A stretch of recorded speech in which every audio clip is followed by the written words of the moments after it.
కేసీఆర్ సభ అంటే అధికారంలో ఉన్న మంత్రులకి భయమా? కేసీఆర్ సభ పెడతా ఉన్నారంటే ఎందుకు అధికారంలో ఉన్న పార్టీ నేతలు కొంత జలుకుతున్నారు. 20 తారీఖు జగిత్యాలలో కేసీఆర్ సభ ఉంది. 20 తారీఖు ఆ సభని ఫెయిల్యూర్ చేయాలని కాంగ్రెస్ పార్టీ కంకణం కట్టుకుందా అంటే అవుననే సమాధానం బలంగా వినిపిస్తూ ఉంది. ఎందుకంటే అక్కడ జరిగే పరిణామాలు చూస్తే ఆ విధంగానే అనిపిస్తూ ఉంది. ఎట్లయినా కేసీఆర్ సభ ఫెయిల్ చేయాలి, ఎట్లయినా కేసీఆర్ సభకి జనాలు ఎక్కువ రాకుండా చూడాలనే ప్రయత్నం అధికార పార్టీ చేస్తుందా అంటే అవుననే సమాధానాలు కొంత వినిపిస్తూ ఉన్నాయి. దాంట్లో భాగంగానే జగిత్యాల సభ ఏదైతే ఏర్పాటు చేస్తూ ఉన్నారో ఆ ఏర్పాటుకి దాదాపుగా 10 లక్షల మందికి పైనే మరి ప్రజలు వస్తారు, కార్యకర్తలు వస్తారని కూడా అటు బీఆర్ఎస్ నేతలు కూడా నమ్ముతా ఉన్నారు. దాంట్లో భాగంగానే మరి ఇన్ఛార్జీలను నియమించారు. ఆ ఇన్ఛార్జీల వారిగానే మరి ప్రతి ఒక్కరిని కూడా ఆ సభకి తీసుకొచ్చే బాధ్యత అటు కీలకంగా ఉన్న నేతలు పల్లా రాజశేఖర్ కావచ్చు, అటు ఎమ్మెల్సీగా ఉన్న నేతలు కావచ్చు, ప్రతి ఒక్కరు కూడా అక్కడ మాజీ మంత్రి ప్రశాంత్ రెడ్డి కావచ్చు, వీళ్ళందరూ కూడా బాధ్యత వహిస్తూ మరి ప్రజలను తీసుకురావడానికి ప్రయత్నాలు చేస్తూ ఉన్నారు. దాంట్లో భాగంగానే మరి ప్రజలు వచ్చే దారులు ఏవైతే ఉంటాయో ఆ రోడ్లు ఏవైతే ఉంటాయో రోడ్ల మరమ్మతు చేయడానికి కాంగ్రెస్ పార్టీ ఈ సమయమే అదునుగా తీసుకున్న పరిస్థితి కనబడతా ఉంది. అక్కడ రోడ్లు మరమ్మతు పేరుతోని ఆ రోడ్లు మొత్తం జేసీపీతోని తీస్తూ ఉన్న పరిస్థితి కనబడతా ఉంది.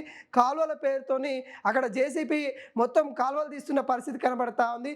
దీనిపైన కూడా మాజీ మంత్రి ప్రశాంత్ రెడ్డి కూడా పోలీస్ కంప్లైంట్ చేసిన పరిస్థితి కనబడతా ఉంది. కొంత ఉద్రిక్త వాతావరణం అయితే నెలకొన్న నేపథ్యం అయితే కనబడతా ఉంది. అయితే జీవన్ రెడ్డి బీఆర్ఎస్ పార్టీలో చేరుతా ఉన్న సందర్భంలో చాలామంది కాంగ్రెస్ నేతలు కూడా బీఆర్ఎస్లోకి చేరుతారనే వాదనలు బలంగా వినిపిస్తున్నాయి. ఈ పరిస్థితులని వీటిని అడ్డుకోవడానికి, ఆ సభని అడ్డుకోవడానికి అనేక విధాలుగా కాంగ్రెస్ పార్టీ కొంత ప్రయత్నం చేస్తుందనేది కూడా బలంగా వినిపిస్తూ ఉంది. మరి కేసీఆర్ సభ రోజే అటు రేవంత్ రెడ్డి సభ కూడా పెడతా ఉన్నారు. చాలామంది అటువైపు కార్యకర్తలని తీసుకెళ్ళడానికి అక్కడ కూడా చాలామంది మంత్రులు అక్కడ ప్రయత్నాలు చేస్తున్న పరిస్థితి కనబడతా ఉంది. ఎవరైతే అక్కడ బీఆర్ఎస్ పార్టీలోకి వెళ్ళాలని అనుకుంటున్న నేతలందరినీ కూడా మరి కాళేశ్వరం తీసుకొని రేవంత్ రెడ్డి సభకు తీసుకెళ్లాలన్న ఆలోచనలో ఒకవైపు అయితే నడుస్తూ ఉంది. మరొక వైపు ఏమో కేసీఆర్ సభకి ఎక్కువ జనాలు వెళ్లకుండా చూసే ప్రయత్నాలు అయితే అక్కడ అధిష్టానం చేస్తూ ఉందన్నట్టుగా క్లియర్ కట్గా తెలుస్తూ ఉంది. అయితే దీనిపైన సీరియస్ అవుతూ మరి బీఆర్ఎస్ పార్టీ వర్కింగ్ ప్రెసిడెంట్ మరి అదేవిధంగా కీలకంగా ఉన్న హరీష్ రావు వీళ్ళిద్దరు కూడా మరి ఆ సభ ప్రాంగణానికి ఈరోజు వెళ్ళి అక్కడ తాడో పేడో తెలుసుకుంటామన్న విధంగా వెళ్తున్న పరిస్థితి కనబడతా ఉంది. అక్కడ పరిస్థితులు ఎలా ఉన్నాయి, ఆ సభ ఏర్పాటుకి ఎంతవరకు వచ్చింది, మరి 2 రోజుల సమయం మాత్రమే ఉంది.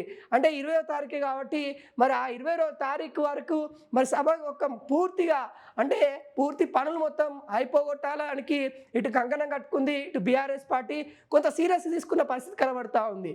మనం గతంలో కూడా కేసీఆర్ సభ నడిచిన వెంటనే అంటే వరంగల్లో ఏదైతే బీఆర్ఎస్ పార్టీ సిల్వర్ జూబ్లీ ఏదైతే జరుపుకుందో అక్కడ వరంగల్ ఎల్కతుర్తి వేదికగా మరి సభ కూడా నిర్వహించారు. ఆ సభ అనంతరం కూడా మనం చూసాము క్యాబినెట్ మొత్తం కూడా సీఎం రేవంత్ రెడ్డి ఇంటికి వచ్చేసి సీఎం రేవంత్ రెడ్డి ఇంటికనే నైట్ ఆ రాత్రి అర్ధరాత్రే మరి ప్రెస్ మీట్ పెట్టిన నేపథ్యం కూడా చూసాం.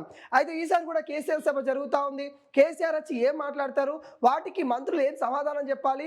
అయితే ఇప్పటికే మంత్రులు కూడా ఈ టాపిక్ చర్చిస్తున్నట్టు కూడా క్లియర్ కట్గా తెలుస్తూ ఉంది. ఒకవైపు అడ్డుకుంటూనే మరోవైపు మరి కేసీఆర్ ఏం మాట్లాడతారు, దానికి ఏ విధంగా మరి రిప్లై ఇవ్వాలి అన్నట్టుగా ఇటు అధిష్టానం కూడా చూస్తూ ఉంది. దానికి మంత్రులు కూడా ప్రిపేర్ అవుతున్న పరిస్థితి కనబడతా ఉంది. ముఖ్యంగా జగిత్యాల గడ్డ పైన జగిత్యాల సభ పైన ముఖ్యంగా కాళేశ్వరం పైన కూడా మాట్లాడే అవకాశాలు అయితే కనబడతా ఉన్నాయి. కేసీఆర్ ఆ కాళేశ్వరం ప్రాజెక్టు గురించి కావచ్చు, అక్కడ జరుగుతున్న అన్యాయాల గురించి కావచ్చు, వాటి అన్నిటి కూడా మాట్లాడే అవకాశాలు అయితే కనబడతా ఉంది. వాటి గురించి కూడా వీళ్ళు డిఫెన్స్ చేసుకునే అవకాశాలు అయితే క్లియర్ కట్గా కనబడతా ఉంది. దాంట్లో భాగంగానే మరి వీళ్ళు కూడా రెడీ అవుతున్న పరిస్థితి కనబడతా ఉంది. ఏది ఏమైనా కానీ కేసీఆర్ సభ అంటే మరి అధికారంలో ఉన్న నేతలకి కొంత జలకు పుట్టిస్తూ ఉందన్నట్టు కూడా మనం క్లియర్ కట్గా చెప్పచ్చు. దాంట్లో భాగంగానే కొన్ని చర్యలు చేస్తూ ఉన్నారనే ఆవేదన వ్యక్తం చేస్తూ ఉన్నారు మాజీ మంత్రి ప్రశాంత్ రెడ్డి అన్నట్టు కూడా క్లియర్ కట్గా తెలుస్తూ ఉంది.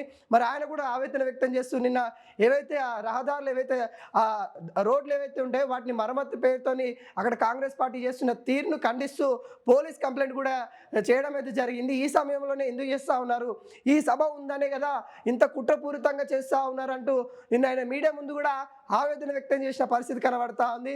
ఏది ఏమైనా కానీ కేసీఆర్ సభ అడ్డుకోవడానికి, అది ఆ సభ ఫెయిల్ చేయడానికి కాంగ్రెస్ అధిష్టానం చూస్తుందా అంటే అవుననే సమాధానాలు అక్కడ జరుగుతున్న కార్యక్రమాలు చెప్తా ఉన్నాయి. మరి చూడాలి, కేసీఆర్ సభ సక్సెస్ చేయడానికి బీఆర్ఎస్ పార్టీ కంకణం కట్టుకొని ముందుకెళ్తా ఉంది. ఖచ్చితంగా సక్సెస్ చేసి తీరుతాం, యావత్ తెలంగాణ ప్రజలందరినీ కూడా అక్కడికి తీసుకొని వెళ్తామన్నట్టుగా బీఆర్ఎస్ పార్టీ కూడా ఇప్పటికే చలో జగిత్యాలని కూడా పిలుపునిచ్చిన పరిస్థితి కనబడతా ఉంది.